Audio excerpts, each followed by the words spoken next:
बिस्मिल्लाहिर्रहमानिर्रहीम, अस्सलाम वालेकुम। क्योंकि आजकल गर्मी बहुत सख्त है और ना सिर्फ धूप से हमारा रंग काला होता है बल्कि स्किन जो है वो जल जाती है। तो उसके हवाले से मैं बहुत ही ज़बरदस्त एक ऐसी रेमेडी बताने जा रही हूँ जिसको आप अगर यूज़ करेंगे एज अ सन स्क्रीन भी काम करेगा। और अगर आपकी स्किन जली हुई है, धूप की वजह से झुलसी हुई है, काली हो गई हुई है, तो वो भी ठीक हो जाएगी। और ऐसा उसमें क्या ऐड करेंगे तो आपकी उससे स्किन जो है फेयर भी होना शुरू हो जाएगी, जिससे आपकी स्किन के ऊपर जो झुर्रियाँ हैं वो नहीं आएंगी। आज की रेमेडी बहुत ही ज़बरदस्त है, बहुत ही फ़ायदेमंद है। आप इसको देखिएगा कि एक ही चीज़ से मैं किस तरीके से ये सारे मसलों का हल बताती हूँ। उसके लिए मुझे सबसे पहले चाहिए गाजर।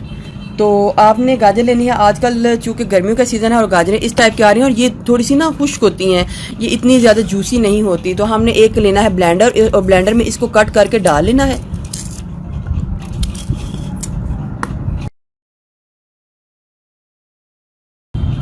और इसमें इतना रोज़ वाटर ऐड करना है जिससे हमारी ये ब्लेंडिंग बड़े अच्छे तरीके से हो जाए और जितना भी गाजर का जूस है वो सारा का सारा हमें मिल जाए। तो रोज़ वाटर को डाल के क्वांटिटी आपने अपनी मर्ज़ी से कर लेनी है कि सारी जो गाजरें हैं डिप हो जाएं और ये अच्छे तरीके से ब्लेंडिंग इसकी हो जाए। मैं ब्लेंड करके आपको दिखाती हूँ। अगर आपके पास रोज़ वाटर नहीं है तो आप इसमें सिंपल पानी भी डाल सकते हैं।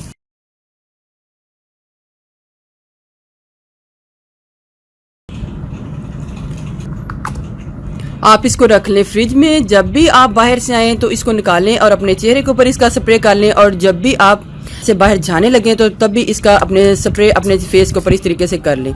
तो एक तो अगर आपने ये स्प्रे किया होगा तो आपको जो सूरज है उसके शुआओं से प्रोटेक्ट करेगा। और अगर आप बाहर से आएंगे तो अगर सूरज ने आपकी स्किन को डैमेज किया हुआ है तो वो भी उसको रिपेयर कर देगा।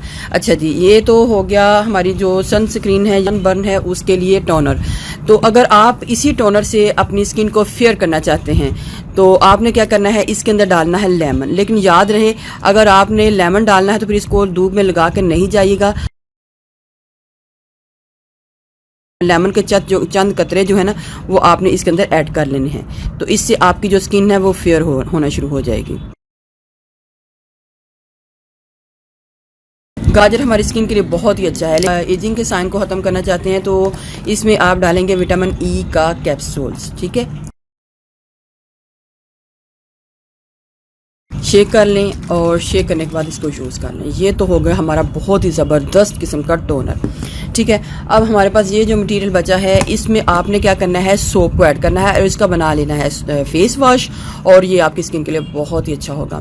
फेस वॉश बनाने के लिए दो तरीके हैं, मैं आपको दोनों तरीके बता देती हूँ। आपने लेना है बेसन, उसको ऐड करना है इसके अंदर, मिक्स कर लें। अगर फोमिंग बनाना चाहते हैं तो आप इसके अंदर सोप को डाल सकते हैं ग्रेट करके। ठीक है, लेकिन मैं इसको फोमिंग के बगैर ही रख रही हूँ। दो तरीके हैं लगाने के। एक तो तरीका ये है कि आपने इसको लगा के मास्क की तरह छोड़ देना है और फिर इसको वॉश कर लेना है। लेकिन अगर आप एज आ फेस वॉश यूज़ कर रही हैं तो आपने इसको क्या करना है, आपने लेना है अपनी स्किन के ऊपर और पहले इसका मसाज करना है इस तरीके से। बेसन तो आपको पता है व्यूवर्स, कदीम ज़माने से बेसन का इस्तेमाल होता आ रहा है और स्किन के हवाले से बहुत अच्छा है। आपने इसका मसाज करना है इस तरीके से करते जाना है। बहुत अच्छे आपको इसके रिजल्ट मिलेंगे। ठीक है, 2 से 3 मिनट मसाज करने के बाद आपने नॉर्मल पानी से धो लेना है। लेकिन इसको भी बना के आपने फ्रिज में रखना है। मास्क बना के लगाना है तो मास्क बना के आप उसी वक्त इसको जो है वॉश कर सकते हैं।